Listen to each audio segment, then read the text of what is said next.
عاشق رسول حضرت بلال رضی اللہ تعالی عنہ سے ایک دفعہ کسی نے پوچھا کہ آپ نے پہلی دفعہ حضور نبی کریم صلی اللہ علیہ وسلم کو کیسے دیکھا؟ حضرت بلال رضی اللہ عنہ فرماتے ہیں، میں مکے کے لوگوں کو بہت ہی کم جانتا تھا کیونکہ غلام تھا، اور عرب میں غلاموں سے انسانیت سوچ سلوک عام تھا۔ ان کی استطاعت سے بڑھ کر غلاموں سے کام لیا جاتا تھا، تو مجھے کبھی اتنا وقت ہی نہیں ملتا تھا کہ باہر نکل کر لوگوں سے ملوں، لہٰذا مجھے حضور پاک یا اسلام یا اس طرح کی کسی چیز کا قطعی علم نہ تھا۔ ایک دفعہ کیا ہوا کہ مجھے سخت بخار نے آ لیا۔ سخت جاڑے کا موسم تھا اور انتہائی ٹھنڈ اور بخار نے مجھے کمزور کر کے رکھ دیا، لہٰذا میں نے لحاف اوڑھا اور لیٹ گیا۔ ادھر میرا مالک جو یہ دیکھنے آیا کہ میں جو پیس رہا ہوں یا نہیں، وہ مجھے لحاف اوڑھ کے لیٹا دیکھ کر آگ بگولا ہو گیا۔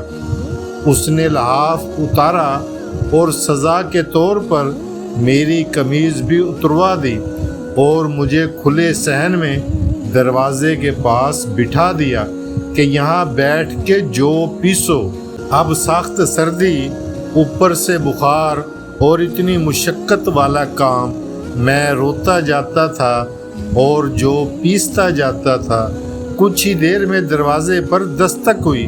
میں نے اندر آنے کی اجازت دی تو ایک نہایت پر نور چہرے والا آدمی اندر داخل ہوا اور پوچھا کہ جوان تم کیوں روتے ہو؟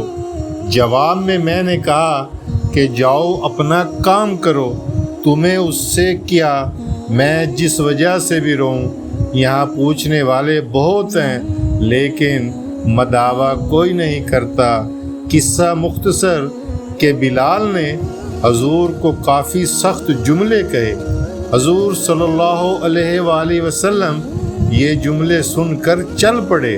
جب چل پڑے تو بلال نے کہا، بس میں نہ کہتا تھا کہ پوچھتے تو سب ہیں پر مداوع کوئی نہیں کرتا۔ حضور نبی کریم صلی اللہ علیہ وآلہ وسلم یہ سن کر بھی چلتے رہے۔ بلال کہتے ہیں کہ دل میں جو ہلکی سی امید جاگی تھی کہ یہ آدمی کوئی مدد کرے گا، وہ بھی چلی گئی، لیکن بلال کو کیا معلوم کہ جس آدمی سے اب اس کا واسطہ پڑا ہے وہ رحمت للعالمین ہے۔ بلال کہتے ہیں کہ کچھ ہی دیر میں وہ شخص واپس آ گیا۔ اس کے ایک ہاتھ میں گرم دودھ کا پیالہ اور دوسرے میں کھجوریں تھیں۔ اس نے وہ کھجوریں اور دودھ مجھے دیا اور کہا کہ کھاؤ پیو اور جا کے سو جاؤ۔ میں نے کہا تو یہ جو کون پیسے گا؟ نہ پیسے تو مالک صبح بہت مارے گا۔ اس نے کہا تم سو جاؤ، یہ پسے ہوئے جو مجھ سے لے لینا۔ بلال سو گئے اور نبی کریم صلی اللہ علیہ وسلم نے ساری رات ایک اجنبی حبشی غلام کے لیے چکی پیسی۔ صبح بلال کو پسے ہوئے جو دیے اور چلے گئے۔ دوسری رات پھر ایسا ہی ہوا، دودھ اور دوا بلال کو دی اور ساری رات رحمت للعالمین چکی پیستے رہے۔ ایسا 3 دن مسلسل کرتے رہے جب تک کہ بلال ٹھیک نہ ہو گئے۔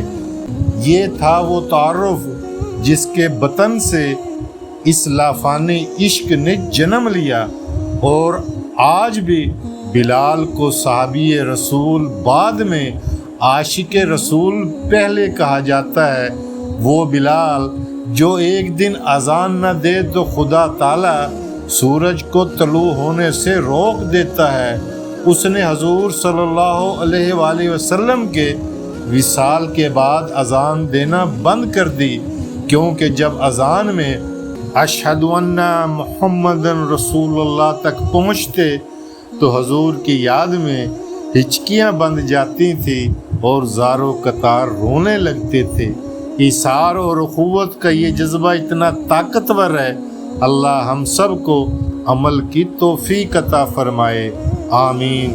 اللہ تعالیٰ ہمارے دل میں بھی رحمت للعالمین ہمارے پیارے نبی کریم صلی اللہ علیہ وآلہ وسلم کی محبت کوٹ کوٹ کر بھر دے، اور ہمیں آپ صلی اللہ علیہ وآلہ وسلم کے بتائے ہوئے طریقے کے مطابق زندگی گزارنے کی توفیق عطا فرمائے۔